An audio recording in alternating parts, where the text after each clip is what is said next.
I'm Teisha Bader with Shalom TV's news update for Wednesday, May the 1st, 2013.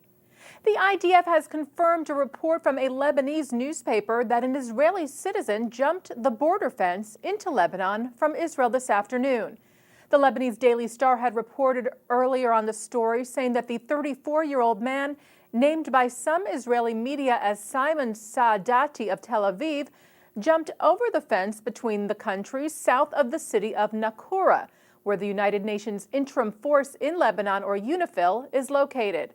They said the man was apprehended by the Lebanese army and that authorities were questioning him. The IDF confirmed that a person was seen crossing into Lebanon and that they had turned to UNIFIL with a request for further information.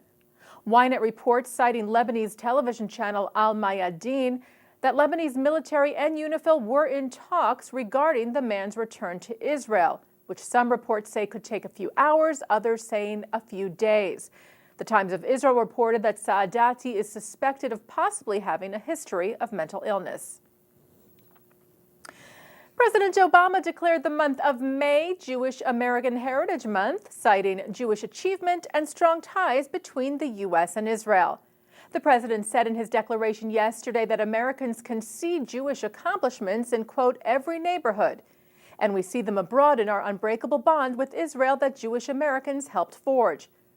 The president further said more than 350 years have passed since Jewish refugees first made landfall on American shores. We take this month to celebrate the progress that followed and the bright future that lies ahead. The president called on the public to view the JewishHeritageMonth.gov website to learn more about the contributions of Jewish Americans and to observe the month with appropriate programs, activities, and ceremonies. Congress legislated Jewish American Heritage Month in 2006. The Jewish Week reports that Harvard law professor Alan Dershowitz made an appearance at Yeshiva University's Cardozo Law School on Monday to address his opposition to the school's recent honoring of harsh Israel critic former President Jimmy Carter. As you may recall, the student-run Cardozo Journal on Conflict Resolution had decided to honor Carter with its Advocate for Peace Award last month, causing outrage amongst some YU alumni as well as many in the Jewish community, including Dershowitz, who said at the time he would challenge the former president to a human rights debate. Well, that debate did not happen, but Dershowitz did get a chance to speak his mind on the matter at Cardozo this week, where he accused Carter of, quote, crossing the line from anti-Zionist to even worse behavior, asserting that Carter loves Hamas and that he advised PLO leader Yasser Arafat not to sign a peace agreement with Israel back in 2000, saying that ultimately Carter has hurt more than helped the cause of Mideast peace. A group of Holocaust survivors finally had an opportunity to celebrate their bar mitzvahs this week, 70 years late. Approximately 40 survivors gathered at Jerusalem's Western Wall on Monday to mark the Jewish milestone, with a religious ceremony followed by a dinner party with family and friends.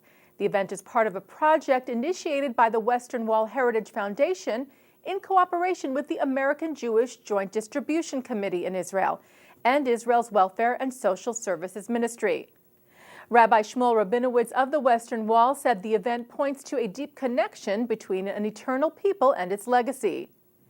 And Joint Israel CEO Arnon Manford noted that the connection between the JDC and Holocaust survivors began during World War II in the rescue of Jews from the horrors of war and by helping survivors make aliyah to the young state of Israel. This current event, he said, is just symbolic that the Joint also accompanies them through this emotional closure. One of the survivors, Shaul Gorka, originally from Poland, read from the Torah at the ceremony. He said the ceremony was emotional, noting that not everyone had the privilege of being able to have this important moment as he did.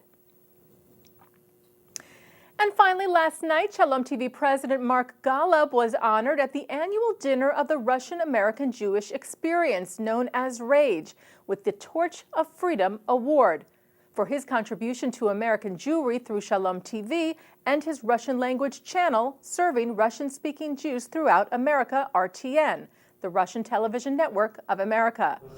Elie Wiesel was the keynote speaker who spoke about his historic role in the Soviet Jewry movement And Mark spoke movingly in describing what motivated him throughout his professional career. I'm not in the television business. I'm in the Ohev Yisrael business, and that's what you do at Rage. You are doing that same thing. Everybody at Shalom TV congratulates Mark on this well-deserved award. And that's Shalom TV's news update for Wednesday, May the 1st, 2013. I'm Teisha Bader.